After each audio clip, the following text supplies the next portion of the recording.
Hello guys! Isang araw ako ay naging tour guide papunta ng Hong Kong. 'Di ba guys, na-miss ko rin ang lugar ng Hong Kong. Anyway guys, ipapasyal ko kayo ng madalian lang kasi alam niyo naman pag tour ka na lang, just 3 nights and 4 days, something ganon. Normally, ganon ang schedule pag sa Hong Kong ka. So guys, bumaba kami at nag-bus na lang kami para makita na lang ang beauty ng Hong Kong. Hindi ko na sa iyo yung nasa pa lang kami, airport. Gawa ng excited lumabas kaya hindi ako nakapag-video dahil walang chichipurichi ang aming passport doon sa immigration. So, pinakamadaling salita, sinundo kami ng kapatid niya kasi may kapatid siya dyan sa Hong Kong. At ito ang sabi niya, ay saan ba yung tulay na sinasabi mo? Sabi ko, dadaan tayo niyan guys. Huwag kayong mag-alala. At yan ay papunta kami dyan. Dyan yun yung tulay na yan guys. Yun ang hinihintay nila. So, ang ginawa namin, di ba, ay stop muna ang bus. Stop muna siya. Pagkatapos niyan, sabi ko dito, pag ang bus ang hihinto, ang ginawa namin, sumakay kami ng bus yung hindi marami ang yung stop niya kasi a little bit expensive ang niya, ang fare, kumbaga yung pamasahe. So ang pinili namin yung itong bus na ito, nakakaunti lang ang hintuan. So, pinakamadaling salita, dito na kami, dumiretso na. Ito ang sinasabi ko sa kanila. Ito yung sinasabi ko sa inyo na tulay. So, dumiretso kami at huminto nga muna sila katapos amin magkainan. Kaya ginabi kami. Sabi nila, ay, napapagod. Kaya sabi ko, sige, hindi maaari na wala tayong papasyalan yung araw na yun. Pumunta kami ng Peak. Diba guys, pumunta kami ng Peak kahit gabi kasi actually ang Peak mostly ang napunta doon ay tanghali o umaga ganon kasi meron doon telescope na makikita mo ang Hong Kong side, New Territory at saka Kulon kasi tatlo lang naman yung lugar ng Hong Kong. But anyway, hindi nila nakayanan, kaya gabi kami pumunta doon dahil katapos nilang kumain ng lunch, sabi niya papahinga daw muna. Pagkatapos na magpahinga, yung ginabi kami dahil alam mo naman ang mga 60s na diretso sabi ko sige. Kasi isa dyan sa kanila ay nagtatrabaho pa sa Hong Kong. Sabi ko, ang gagawin natin, tuwing lalabas tayo, isa sa unahan, isa sa huli, para walang maiiwan. Pero meron pa rin nangyari na mabuti nga ang naiwan siya doon sa tatlo. Ako rin naman dito sa tatlo. Ayan guys, sa kakikwento ko, hindi ko na naikwento sa inyo guys. Ang ganda ng view paggabi. Sa Peak yan guys, Peak. Picture na lang. Meron actually show. Kaya tingnan mo meron ng mga tao na kailangan naka-queue ng ticket pero hindi na kami pumunta doon. Gawa ng alam mo naman ang mga 60s ang lang sa kanila ay basta lang ma-enjoy nila ang view. So, pinakamadaling salita, bumaba kami, pumila kami ng bus at dito kami napadpad sa Wan Chai. Yeah, guys. Tingnan mo. Kasi tuwing Chinese New Year yan ang pinupuntahan namin dahil yung street na yan ng Wan Chai, isang street ng Wan Chai, yan ang pinakamaganda dyan.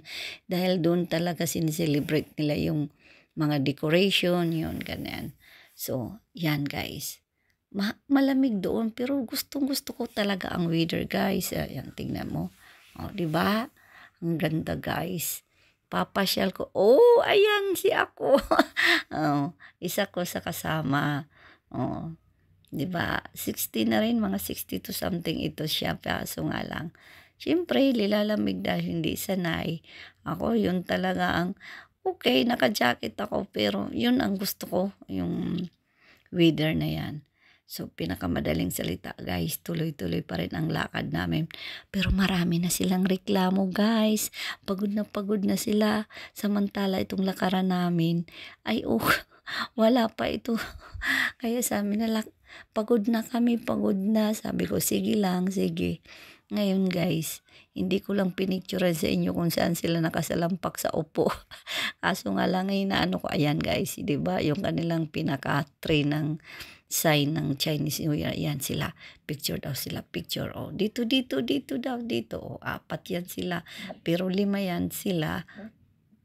Taga-picture yung isa, 5 ako. So, pinakamadaling salita. Kahit gabi, okay pa rin. Pangalawang araw, dumiretso kami sa Simsachoy dahil may plano silang Disneyland. Pagpunta namin ng Simsachoy, ang gusto nila through ferry para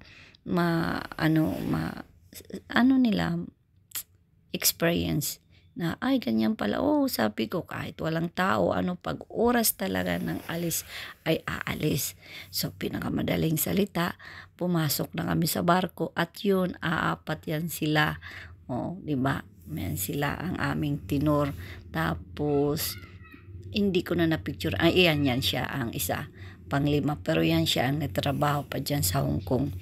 Yung pinakamadaling salita, lumabas kami at pinagpasyal-pasyal namin yun. Picture muna habang nasa dagat. Pero alam mo naman ang Hong Kong papuntang Simsachoy, mga 15 minutes lang yata. So, yun guys. Diba? Ang ganda ng view. Ngayon ko lang, ayan. Bumaba na kami at dito picture kami, picture kasi magsa-Chinese New Year nga. Sabi ko sige para naman meron kayong mga souvenir. At pumunta kami sa Dick, yung mataas doon, di ba guys? Pumunta kami diyan at dito sa malaking clock, yung orasan diyan sa Simsachoy na isa sa pinaka ng Simsachoy na pinaka-tourist spot at dumiretso kami sa stars. Tapos, pagkatapos niyan guys, hindi kami nagtagal dahil mga pagod na nga, dumiretso kami ng MTR para dumiretso sa Disneyland. Hinatid namin sila guys at ayaw na nga pumasok dahil pagod na. Ang sabi ko sa kanila, nandito na kayo sa Hong Kong, ito ang pinupuntahan lahat sa mga nagtutour. Kahit yan mahal, bata ka pa man, matanda ka, kailangan ka pumasok guys. Sabi ko sa kanila. Kasi ako, hindi na ako pumasok dahil siyempre kahit papano habang nagtatrabaho ako noon sa Hong Kong, nakakapasok ako doon. At sabi ko sayang din naman, instead na ibibili ko ng pasalubong, sabi ko, hindi na ako pumasok, hinatid lang namin. Ngayon, binalikan na lang din namin ng gabi habang nasa loob pa sila. Nandito rin kami sa labas. Yan guys ang view ng sa labas sa Disneyland. So guys, tingnan nyo, di ba? May Mickey din dyan. Meron din pa floating ng tubig. Hinintay namin sila. Hindi namin sila binalikan hanggat hindi patapos ang fireworks. Ngayon, pumunta kami ng simbahan. Quick visit lang. Ngayon, tingnan mo. Sa the following day. Tapos, pagkatapos niyan, Monday, bumalik na kaagad kami. Ito ang airport ng Hong Kong, guys. Very convenient kasi malaki. Diretso din ang aming mga papers at sa awa ng Diyos, dito lang kami nagkaanuhan sa aming luggage dahil may naiwan pa rin ng mga namin nabili. Sabi ko, door to door na lang kasi nandoon nga yung kapatid niya. Pinakamadaling salita, guys. Yan, guys. Delayed ang flight namin. Instead na 11:45, umano kami ng 3:45. Kaya binigyan kami ng coupon for food. Ayan, guys. Tingnan mo, diba? So, dumating kami sa Pilipinas, hapon na rin. Pero tambay pa rin kami for how many hours? 'Di ba guys? Napakalinis ng airport at napakalaki. Ipinasyal ko muna kayo dahil habang naghihintay ako sa oras, andito sabi ko pasyal-pasyal muna dahil decoration ng Chinese New Year. Na-miss ko talaga ang Hong Kong. Na-miss ko ang airport dahil napaka-convenient. 'Di ba guys? Smile man muna, 'di ba? So, uwi na ng Pilipinas. Mabilisan na pag-tour sa Hong Kong. Yan guys. Oh, habang nagmumuni-muni nasa may bintana, 'di ba guys? Kahit papano ay nabisita ko rin ang aking mga anak-anakan, aking mga friends, ang aking amo. Oh, nabisita ko rin siya. Oh, kahit papano. So, pinakamadaling salita guys, habang nasa bintana ako, ito lang ang aking nasa isip lagi na sana makabalik muli ang no guys. Nang umuwi ako nandoon na kami sa Maynila, pinasyal rin ako ng aking anak sa SM at nakita nyo guys. Oh, kala mo rin nasa Hong Kong pa ako guys. 'Di ba? Kasi may mga decoration din silang as a Chinese yung mga lanterns kasi yun ang ng Chinese New Year. So guys, tingnan nyo naman, 'di ba? Oh. Dito nagtatapos guys ang aking pag-vlog sa inyo.